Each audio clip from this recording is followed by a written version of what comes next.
O que nós temos em 2026? A gente tem, primeiro, um governo, desde 2023, um governo executivo, que é muito ruim. E por que ele é ruim? Não é porque eu não gosto ou porque o outro não gosta, é porque os números são ruins. Ah, Christian, mas o Brasil está crescendo.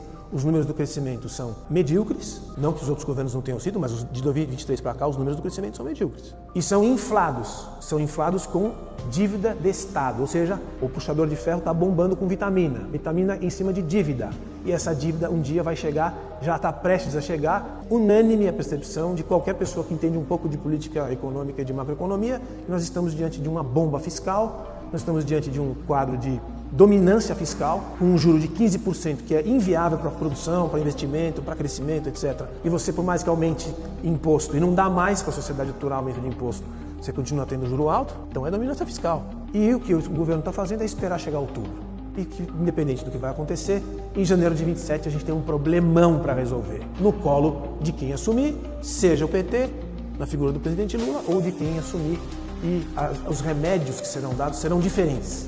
Eu arrisco dizer isso. O que a gente precisa no Brasil é austeridade fiscal, o que a gente precisa no Brasil é transparência nos gastos, é redução nos gastos. O gráfico de gastos no Brasil é uma aberração a partir de 23, comparando com o governo anterior, que teve pandemia, e muita gente ignora que teve pandemia no período de 2020 a 2022. Independente do presidente, independente do governo, pandemia não é um quadro de normalidade para o mundo e para o Brasil.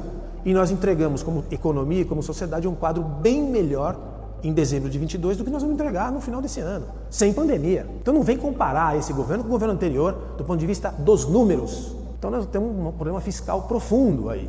E essa bomba fiscal vai explodir mesmo em janeiro de 27, porque nós não vamos ter conta para pagar funcionário nesse país. E tem dois caminhos, ou é corte de gastos e redução de gastos, que é o que a austeridade pede que um governo responsável faria, e eu acho que a oposição faria, ou a manutenção desta demagogia permanente que vai ser trocada por inflação.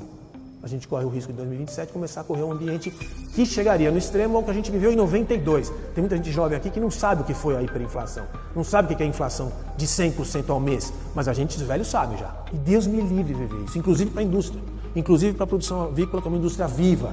Tem que controlar preço todo o tempo, controlar os fluxos. É muito difícil fazer isso com a inflação.